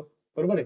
हा, पीएच कर्व जो असतो, बी आणि एच. बरोबर आहे. बी एच कर्व जो असेल त्याच्यावर तुम्हाला लक्षात आलं असेल की आपण जे बीएच कर्व डिस्कस केला होता. ओके. त्याच्यामध्ये तुम्हाला त्याला म्हणतो आपण इलेक्ट्रिक फील्ड इंटेन्सिटी. बरोबर आहे. मग इथं काय ऑप्शन काय, N by C, C by N, C volt आणि हा युनिट ऑफ इलेक्ट्रिक फील्ड. आता इलेक्ट्रिक फील्डचे युनिट काय, न्यूटन पर किलोम. बरोबर. बघा ना, फोर्स कशामध्ये असतो आपण, न्यूटन, आणि चार्ज कशामध्ये असतो आपण, कुलोम मध्ये. म्हणजे न्यूटन पर, हा हेच पहिलाच ऑप्शन म्हणजे आपला करेक्ट ऑप्शन आहे. तो उलटा झाला, हा व्होल्ट नाही सर, अँपियर पण नाही. बरोबर आहे. त्यानंतर बघा, potential difference is measure in.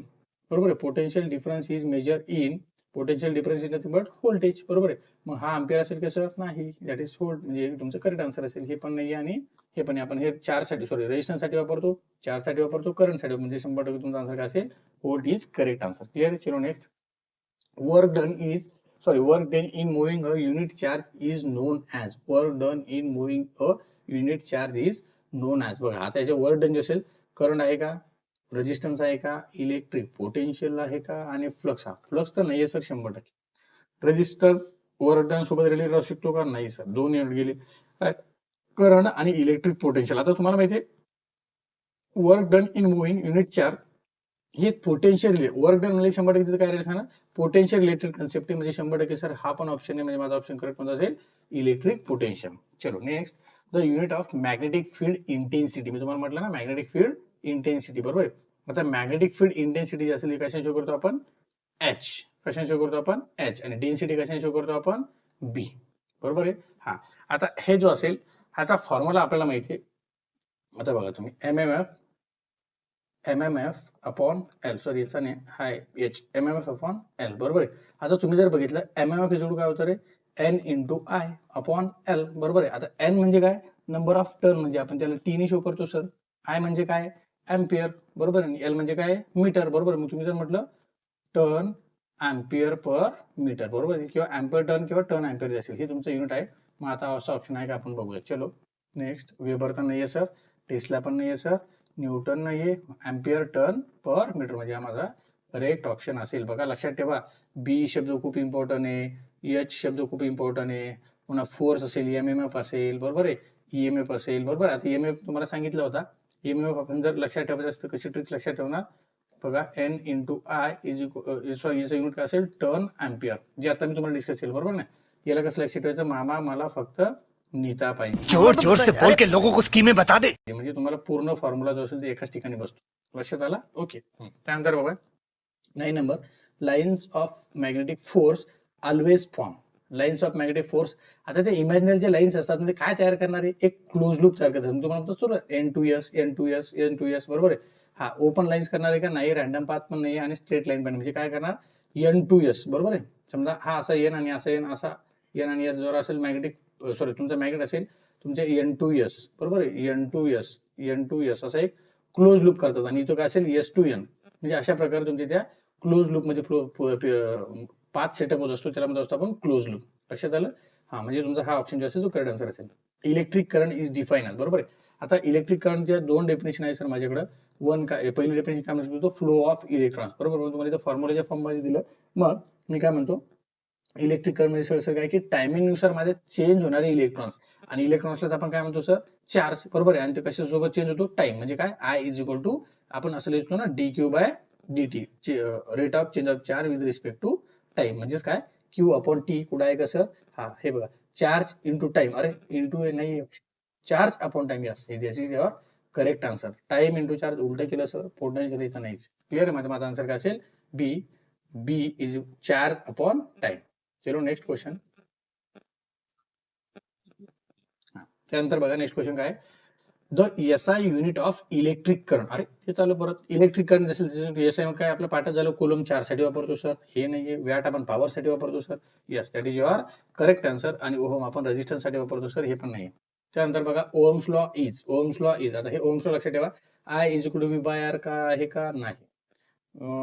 R is equal to V by, नाही हे पण नाही. आणि V is equal to I into, yes that is your correct answer. हे असेल का, नाही हे पण नाही. याला कसं लक्षात ठेवायचं, व्ही इज इक्वल टू काय, I into R, that is your ohm's law statement. आणि याला लक्षात ठेवायचं बघा, वीर.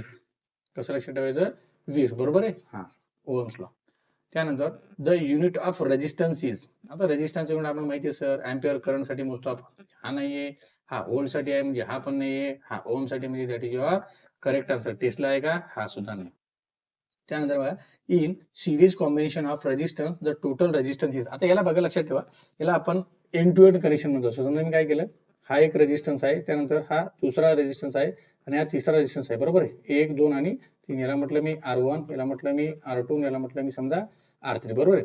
यालाच म्हणतो आपण सिरीज कनेक्शन. आता हे जे रेजिस्टन्स असतात ना, हे एकमेकांमध्ये आपण म्हणतोय ऍड होत असतो. म्हणजे याच्यामध्ये टोटल रेजिस्टन्स काय होणार आहे, ऍड होणार आहे, बरोबर आहे. आणि जर रेजिस्टन्स जर मी पॅरलल कनेक्ट केले सर, तर त्याच्यामध्ये रेजिस्टन्स जो असेल तो ऍड होईल का, नाही, तर तो कमी होत असतो. आता तुम्ही बायझून फॉर्म्युला जर बघितला, त्याच्यामध्ये रेजिस्टन्सची व्हॅल्यू काय होणार सर, कमी होणार, आणि याच्यामध्ये रेजिस्टन्सची व्हॅल्यू काय होणार, वाढणार, बरोबर आहे. मग इथं बघूया, वाढणार म्हणजे आपण कसं लक्षात ठेवू बघा, in series combination of resistance total resistance. आता याचा आपण ऑप्शन बघू काय, sum of all resistance, product of all resistance, inversely added. हा हे तर नाहीये सर, ऑलवेज झिरो हा पण नाही आहे. दोघांमध्ये कन्फ्युजन आहे. प्रोडक्ट ऑफ ऑल आहे का, नाही, हा सुद्धा माझा करेक्ट आन्सर काय, सम ऑफ ऑल रेजिस्टन्स आपण हे ऍड करत असतो. क्लिअर आहे. चलो next. In parallel combination total resistance, मी तुम्हाला म्हटलं ना की रेजिस्टन्स वाढतो आणि रेजिस्टन्स कमी होतो, बरोबर. मग याच्यात सम ऑफ रेजिस्टन्स आहे का, हे तर नाही. प्रोडक्ट आहे का, नाही, बरोबर आहे. Reciprocal of sum of reciprocal, बरोबर आहे. हा हे तुमचा करेक्ट आन्सर असेल. क्लिअर आहे. त्यानंतर बघा, डिफरन्स ऑफ रेजिस्टन्स, हा पण नाही.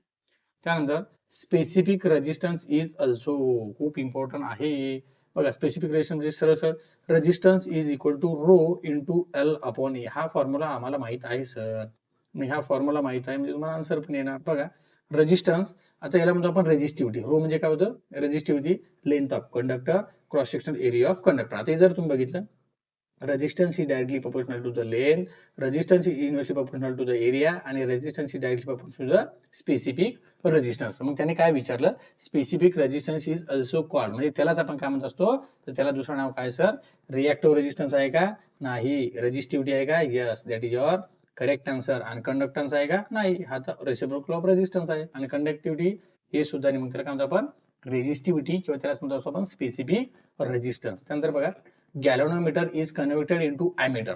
हे बघा, हे खूप इम्पॉर्टंट आहे. गॅलोनोमीटर इज कनेक्टेड इनटू ॲमीटर. मी एक तुम्हाला परत सांगतो, हे गॅलोनोमीटर जो असतो ना, गॅलोनोमीटरच्या सहाय्याने आपण 2 मीटर बनवत असतो. बघा, हा असेल तुमचा समजा गॅलोनोमीटर, बरोबर आहे. तर याचा वापर करून आपण 2 मीटर बनवणार. एक म्हणजे व्होल्ट मीटर, दुसरा म्हणजे ॲमीटर. क्लिअर आहे, लक्षात राहील. आता तुम्हाला एक ट्रिक सांगतो, ती ट्रिक्स लक्षात ठेवा. ॲमीटर जो असेल त्याला म्हणायचं हा पागल आहे. ॲमीटर कसा आहे रे, पागल आहे. मग पागल म्हणजे काय हो सर, पी, पागल म्हणजे पी, याला म्हणून आपण जी, आणि याला म्हणून आपण एल. मग याचा अर्थ काय सर, पी म्हणजे होतं पॅरलल, गॅलोनोमीटर आणि लो. म्हणजे याचा अर्थ काय, की गॅलोनोमीटर जो असेल, बघा लक्षात ठेवा, गॅलोनोमीटर जो असेल त्याच्या पॅरलल मध्ये लो व्हॅल्यूचा रेजिस्टन्स मी कनेक्ट केला. बघा, हा गॅलोनोमीटर, याला कॉम्बिनेशन म्हणून आपण पॅरलल कनेक्शन, आणि हा असेल तुमचा रेजिस्टन्स, पण याची व्हॅल्यू कशी असेल, लो व्हॅल्यू, बरोबर आहे. मग गॅलोनोमीटरच्या पॅरलल मध्ये लो रेजिस्टन्स कनेक्ट केलं तर काय तयार होणार आहे सर, माझा ॲमीटर. म्हणून तर मी त्याला पागल म्हटलो, बरोबर आहे. हा, मग हे असेल तुमचं ॲमीटर. आता याच्या उलट गॅल्व्हॅनोमीटर जो असेल सर, त्या गॅल्व्हॅनोमीटरच्या सिरीजमध्ये हा असा रेजिस्टन्स जोडायचा की त्याची व्हॅल्यू कशी असेल, जास्त असेल, आणि यालाच म्हणत असतो सर आपण व्होल्टमीटर. याच्या पॅरल मध्ये काय जोडायचे, लो व्हॅल्यू, सिरीज मध्ये काय जोडायचे, हाय व्हॅल्यू. मग याने क्वेश्चन काय विचारला, गॅल्व्हॅनोमीटर इज कन्व्हर्टेड इनटू अॅमीटर. जर मला अॅमीटर मध्ये कन्व्हर्ट करायचं असेल तर मी काय करणार सर, ऍडिंग अ सिरीज. सिरीज म्हणलं तर नाही sir, adding a shunt. Yes, shunt is nothing but पॅरल. म्हणजे काय, मी पॅरल मध्ये एक रेजिस्टन्स जोडतो. तुम्हाला आता इथं फक्त पॅरल मध्ये रेजिस्टन्स जोडला ऑप्शन दिला, कधी कधी लो असेल की हाय हे सांगता आलं पाहिजे. काय, पॅरल मध्ये लो रेजिस्टन्स जोडत असतो. क्लिअर आहे. रिमूव्हिंग रेजिस्टन्स आहे तर नाही, इन्क्रीजिंग व्होल्टेज हे पण. That is your correct answer. चलो नेक्स्ट. हा, heating effect of electric current. हा, I स्क्वेअर RT आमच्या पाठात आहे सर. बघा हा आहे का, नाही, हा ऑप्शन नाही. हा H इज इक्वल काय होतं, I स्क्वेअर RT. हा फॉर्म्युला लक्षात ठेवा, I square RT. Heating effect हा, ह्या पण नाही आणि हा पण नाही. त्यानंतर बघा, which has the highest conductivity. आता बघा, इन्सुलेटर मध्ये कंडक्टिव्हिटी असेल का, हा तर त्याचा अपोज आहे, हा तर त्याचा दुश्मन आहे, याच्यामधून का असेल का, पॉसिबलच नाही. कंडक्टिव्हिटी नाही तर हा कुठून असणार. सेमी कंडक्टर नाही, हा कुठंतरी मीडियम लेवलला असू शकतो सर. हा कंडक्टर काय असेल, याची कंडक्टिव्हिटी असेल जास्त असते. व्हॅक्यूमचा तर प्रश्न येतच नाही. चलो next. In intrinsic semiconductor the number of electrons and holes are. हा, हे इम्पॉर्टंट आहे. बघा, याच्यामध्ये तुम्हाला दोन टाइप्स असतात. आता हे असेल समजा सेमीकंडक्टर एक असतो इंट्रान्सिक सेमीकंडक्टर, दुसरा असतो तुमचा एक्सट्रान्सिक सेमीकंडक्टर. मी तुम्हाला वाटलं थोडी थिअरी सांगतो म्हणजे तुम्हाला अजून लक्षात येईल. बघा, हे थोडं लक्षात द्या. माझ्याकडे 3 पार्ट असतात. एक असतो कंडक्टर, बरोबर आहे, म्हणजे तुम्हाला याच्या रिलेटेड अजून काही क्वेश्चन आले तर तुम्हाला समजायला सोपं जाईल. दुसरा असतो सेमी कंडक्टर, बरोबर आहे, आणि तिसरा असतो बघा इन्सुलेटर. सर, हा जो असतो हा हीट आणि इलेक्ट्रिसिटी ट्रान्सफर करतो. सर, हा जो असेल ट्रान्सफर करतो याचा अर्थ कसा ते तुम्हाला सांगतो. आणि हा हीट पण नाही आणि इलेक्ट्रिसिटी पण ट्रान्सफर करत नाही सर. क्लिअर आहे. अजून याच्यामध्ये 2 इलेक्ट्रॉन जो असेल त्याचा डिस्टन्स हा जो असतो व्हेरी व्हेरी लेस असेल सर, बरोबर आहे. आणि याच्यामध्ये जे 2 इलेक्ट्रॉन जे असेल याच्यामधला डिस्टन्स जो असेल तो व्हेरी हाय असतो सर. म्हणजे एकमेकाच्या पासून असेल दूर दूर असेल. समजा तुम्ही का खो खो खेळत असता, आपण खो खो खेळताना एकमेकाचा डिस्टन्स असेल तसा सेम, म्हणजे 2 इलेक्ट्रॉनचा डिस्टन्स याच्यामध्ये खूप जास्त राहतो, 2 इलेक्ट्रॉनचा डिस्टन्स याच्यामध्ये खूप कमी राहतो, बरोबर आहे. मग याच्या आणि याच्या दोघांच्या ज्या बिटवीन प्रॉपर्टी असेल, in between, that is called as semiconductor. म्हणजे याच्या काही प्रॉपर्टी आणि याच्या काही प्रॉपर्टी, म्हणजे ते डिपेंड असेल टेम्परेचरवर. टेम्परेचर वाढला तर तो कंडक्टर होणार, टेम्परेचर कमी झाला तर तो इन्सुलेटर होणार. That is called as semiconductor. Okay, तर हा जो सेमीकंडक्टर आहे त्याच्यामध्ये आणखी 2 टाइप्स आहेत सर. कोणत्या, one of them intrinsic semiconductor आणि दुसरा कोणता असेल रे, एक्सट्रान्सिक सेमीकंडक्टर. आता यालाच आपण म्हणत असतो प्युअर फॉर्म. लक्षात ठेवा, याच्यावर कसाही क्वेश्चन आला तुम्हाला लिहिता आला पाहिजे. आणि याला म्हणत असतो आपण इम्प्युअर फॉर्म. हा असेल शुद्ध आणि हा असेल अशुद्ध.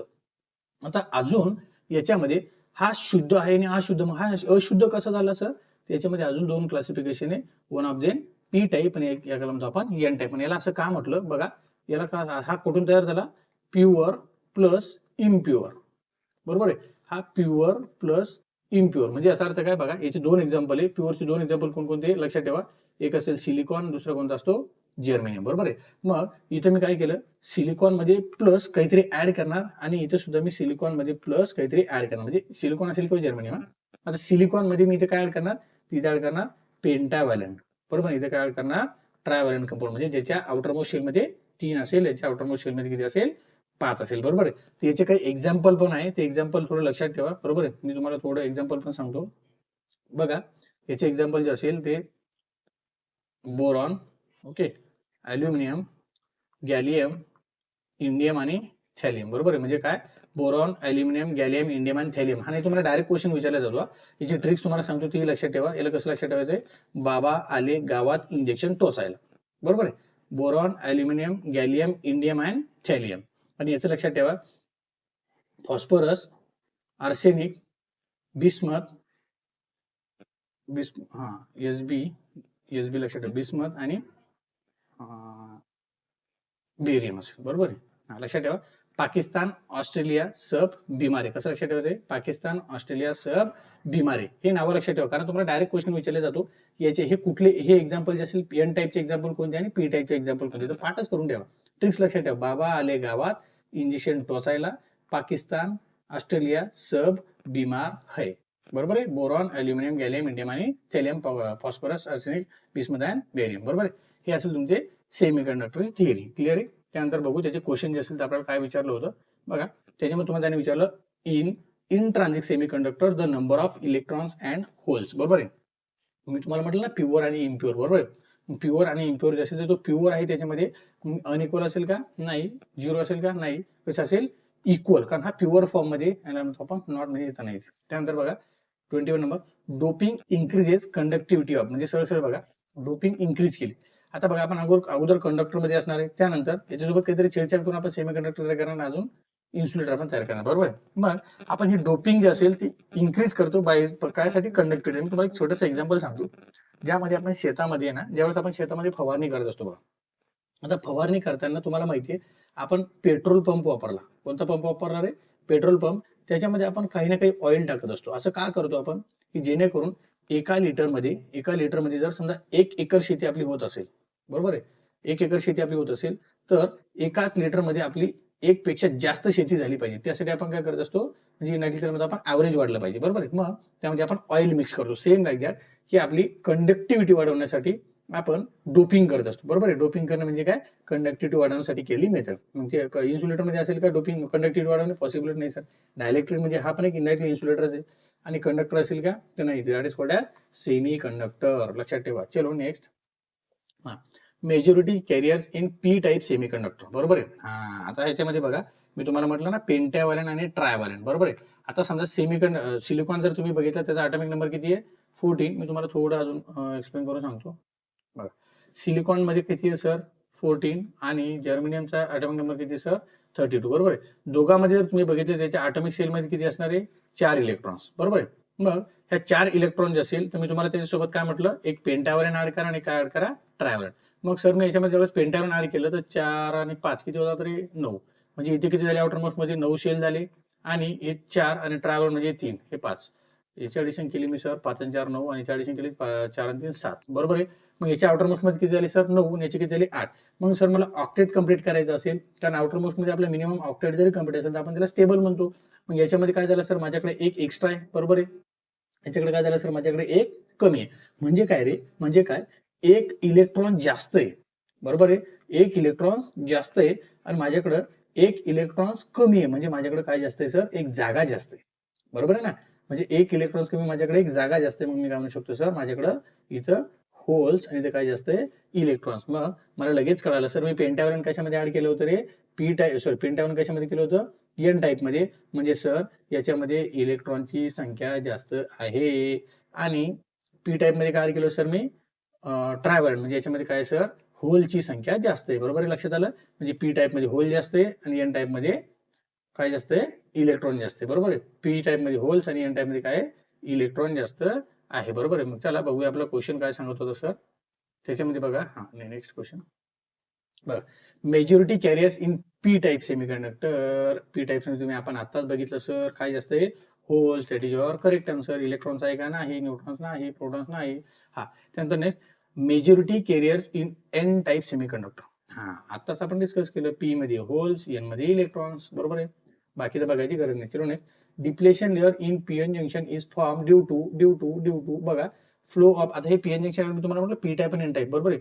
पी आणि एन टाईप मी दोघांना ज्यावेळेस मी एकत्र केलं त्याच्यापासून एक डायोड तयार होतो, that is called as PN junction diode, बरोबर. याला म्हटलं आपण कॅथोड, याला म्हटलं आपण ॲनोड, बरोबर आहे. हा, आणि ही जी डिप्लेशन असेल, ही जी आपण म्हणतो ना, समजा पी म्हणजे एक वेगळ्या माणसाचं शेत आहे आणि हे वेगळ्या माणसाचं शेत, दोघांचे शेत एकत्र आलं पण त्याच्यापासून एक बंधारा तयार होतो, that is called as junction, बरोबर आहे. आता हा जंक्शन जो असेल तो कशामुळे फॉर्म होतो बघा, फ्लो ऑफ इलेक्ट्रॉन्स ओनली, नाही. Mutual recombination of carriers, yes. हे कसं मी तुम्हाला सांगतो बघा, अब्सेन्स ऑफ डोपिंग हे पण नाही सर, आणि हे तर नाहीच. चला मी हे तुम्हाला कसं होतं ते सांगत असतो बघा. मी तुम्हाला थोडं एक डायग्राम काढून दाखवतो, म्हणजे तुमचं चांगलं लक्षात येईल. बघा बघा मी काय केलं, मी समजा म्हटलं इकडे पी टाईप असेल, इकडे काय असेल, एन टाईप. चला, तर पी टाईप म्हणजे आम्हाला माहिती आहे सर, होल जास्त आहे, बरोबर आहे. मग इथं मी थोडे असे होल्स काढतो, म्हणजे तुमच्या अजून लक्षात येईल. मग असं आहे का सर, याचा अर्थ नुसतं होल असेल का, नाही, त्यात इलेक्ट्रॉन्स पण असेल थोडेफार मोजके. आपण म्हटलं ना मेजॉरिटी ज्यावेळेस होल असेल आणि मायनॉरिटी असेल इलेक्ट्रॉन, बरोबर आहे. मग याच्या आपण म्हटलं याच्यापासून दोघांपासून एक बंधारा तयार झाला सर. याच्यामध्ये इलेक्ट्रॉन जास्त आहे सर, आम्हाला आताच कळालं, बरोबर आहे. हा, मग याच्या फक्त इलेक्ट्रॉन्स असेल का, नाही सर, थोडेफार होल्स पण असेल, कारण हे मायनॉरिटी कॅरियर्स असेल आणि मेजॉरिटी काय असेल तुमचे इलेक्ट्रॉन्स. आता आता काय होतं माहितीये का, आता याच्यामध्ये तुम्ही बघितलं जास्तीत जास्त लोकसंख्या कोणाची आहे सर? इलेक्ट्रॉनची. याच्यामध्ये जास्तीत जास्त लोकसंख्या कोणाची आहे? होलची. आता समजा मी काय केलं, फर्स्ट इयर आणि सेकंड इयर, समजा फर्स्ट इयरचा क्लास असेल, लक्षात ठेवा, फर्स्ट इयरच्या क्लासमध्ये काय केलं, सेकंड इयर जे असेल, सेकंड इयरचे 4-5 मुलं इकडे मी पाठवले, तर ती 4-5 मुलं एकत्र घोळका करून उभे राहतील की नाही एक साईडला? तसंच आहे. मग तुमची स्ट्रेंथ जास्त आहे फर्स्ट इयरची, सेकंड इयरची 4-5च मुलं आहे, तसं काय होईल, इथं स्ट्रेंथ कोणाची जास्त आहे? होल्स, आणि कमी काय? इलेक्ट्रॉन्स. म्हणजे सगळे इलेक्ट्रॉन्स असे एका साईडला गरिबासारखे उभं राहतील, बरोबर आहे. आणि इकडे पण काय, मॅक्झिमम इलेक्ट्रॉन्स आहे सर, थोडेफार होल्स आहे, मग ते सगळे होल्स इकडे येऊन असे उभं राहतील, बरोबर आहे. That is called as depletion layer, त्यालाच काय म्हणतो आपण, आणि हीच म्हणतो आपण त्याला म्युच्युअल रिकॉम्बिनेशन कॅरियर. हे जे असेल यालाच काय म्हणतो आपण, हे असेल ज्याला म्हणतो आपण म्युच्युअल रिकॉम्बिनेशन, प्लस आणि मायनस. हाच तुमचा बंधारा आहे, यालाच म्हटलं आपण डिप्लेशन लेअर. त्याच्यामुळे माझा ऑप्शन हा असेल तो करेक्ट असेल. त्यानंतर बघा next, a half wave rectifier use. अरे रेक्टिफायर मध्ये बघा 1 पीएन जंक्शन डायोड, 2 डायोड. आता तुम्हाला रेक्टिफायर बद्दल सांगायची गरज नाही, रेक्टिफायरचे क्लासिफिकेशन आपण जस्ट एकदा थोडा ओव्हरव्ह्यू बघू. मी थिअरी याच्यासाठी सांगतो की याच्यानंतर तर तुम्हाला वेगळा क्वेश्चन घुमून आला तुम्हाला सांगता आला पाहिजे. एक असतो बघा हाफ वेव्ह रेक्टिफायर, दुसरा असतो कोणता रे, फुल वेव्ह रेक्टिफायर, बरोबर आहे. त्या फुल वेव्ह मध्ये 2 टाइप्स असतात, एक सेंटर टॅप रेक्टिफायर आणि दुसरा कोणता असतो सर, ब्रिज रेक्टिफायर. सेंटर टॅपला दुसरं नाव काय सर, मिड पॉइंट रेक्टिफायर. एक गोष्ट लक्षात ठेवा. मग सर याच्यामध्ये फक्त ना फक्त एकच डायोड वापरत असतात, याच्यामध्ये 2 किंवा किती डायोड वापरतो आपण, 4, बरोबर आहे. मग याच्यापैकी 2 डायोड आपण सेंटर टॅप मध्ये वापरतो आणि 4 डायोड आपण काय मध्ये वापरतो, ब्रिज मध्ये. एक लक्षात ठेवा, आपल्या घरामध्ये चार्जर आहे ना, तर charger is nothing but rectifier. म्हणजे तो काय करत असतो, एसी सप्लाय घ्यायचा आणि डीसी सप्लाय मध्ये कन्व्हर्जन करायचं. लक्षात आलं? बघत असं ना तुम्ही, आपल्या घरामध्ये बोर्ड एसी सप्लाय असतो आणि मोबाईलला चार्जर आपण डीसी देत असतो, बरोबर आहे. मग त्याच्यामध्ये जे डायोड वापरलेले असतात, आपण म्हणतो बघा चायनाचे चार्जर.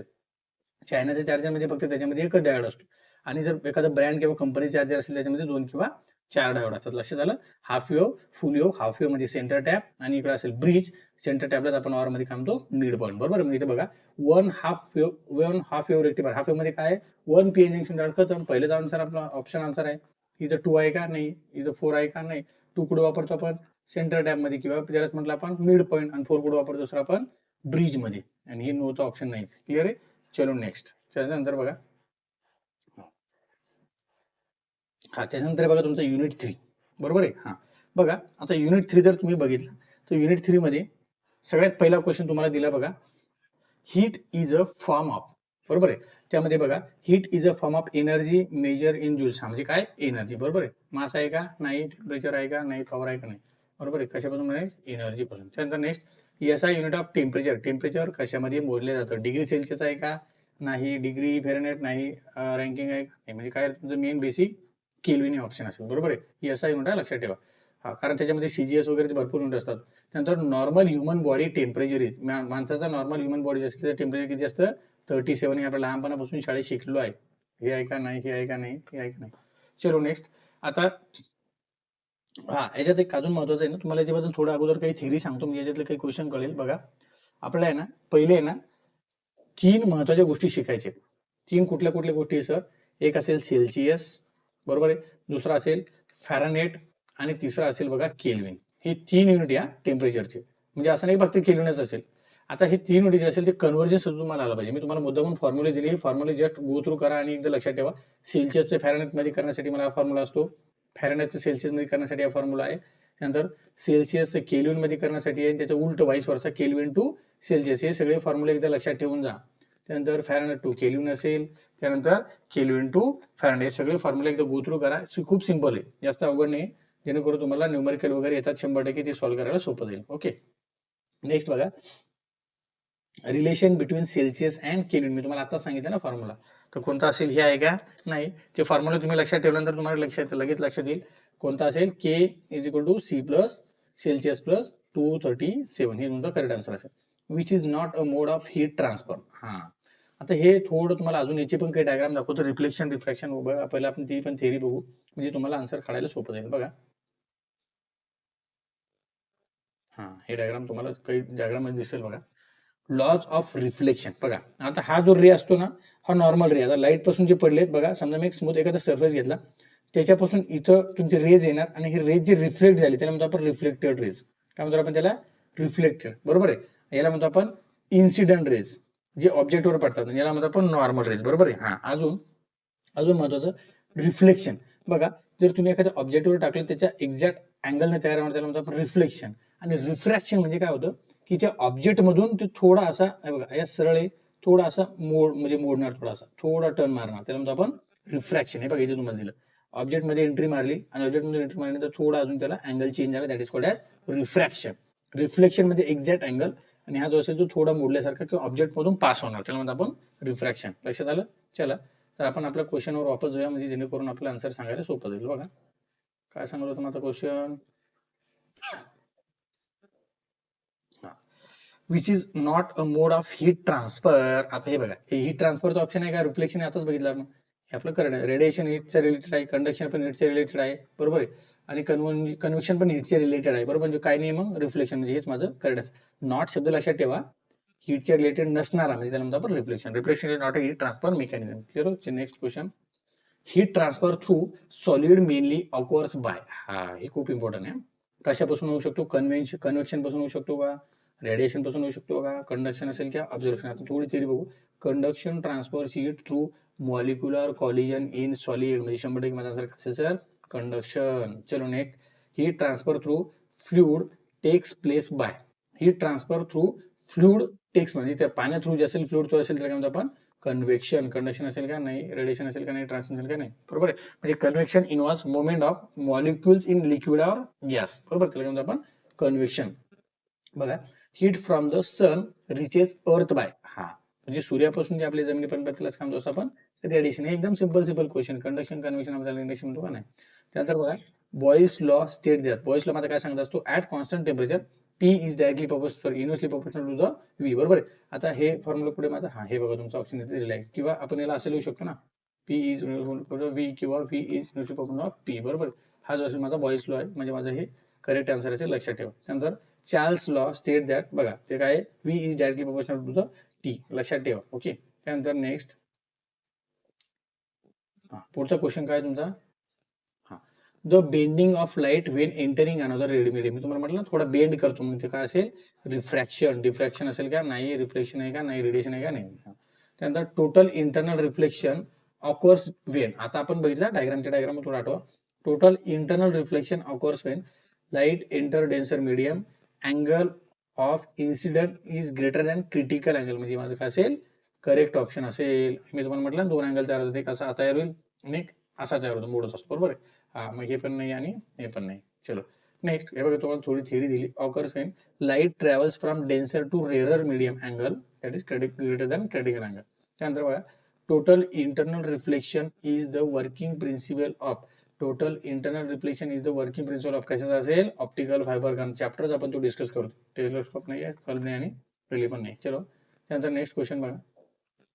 हा, गेल इसेट law is related to pressure and volume. नाही, हा त्याचा आपल्याला स्टेटमेंट माहिती, P is directly proportional to T, म्हणजे काय प्रेशर अँड टेम्परेचर. म्हणजे अजून काय आहे, प्रेशर आहे पण मास नाही, हे नाही, व्हॉल्यूम मास नाही, म्हणजे काय असेल तुमचा करेक्ट आन्सर जो असेल तो बी ऑप्शन आहे.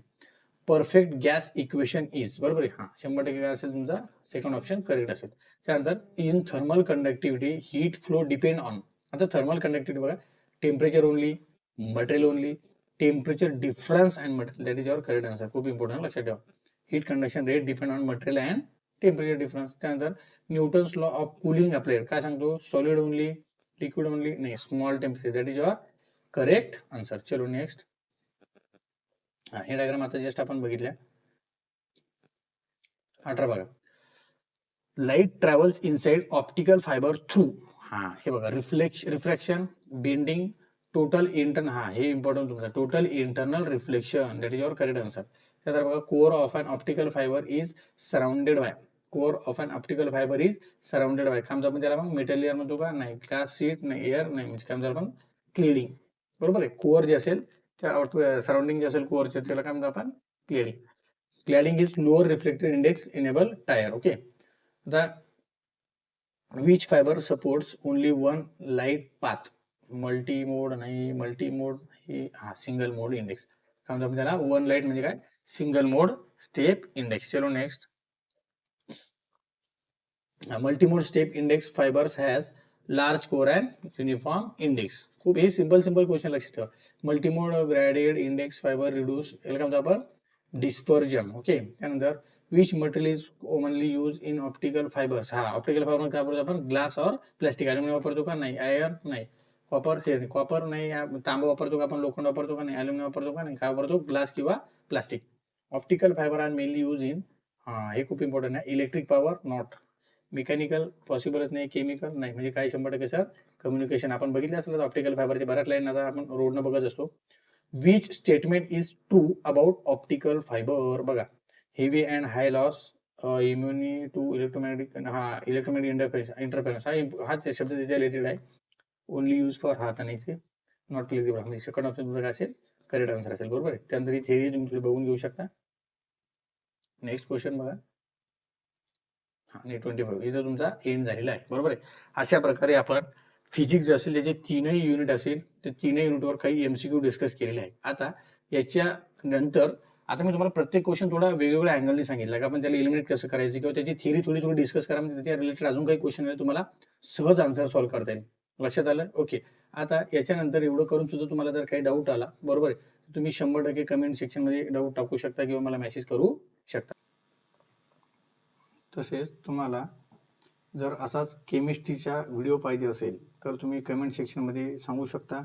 सेम असाच आपण एमसीक्यू टाईप्समध्ये केमिस्ट्रीचा सुद्धा व्हिडिओ घेऊन येऊया. तर तुम्हाला इच्छुक असाल तर तुम्ही 100% मला कमेंट सेक्शनमध्ये कमेंट करू शकता. चला, तर आज आपण इथे थांबून जाऊया. थँक्यू.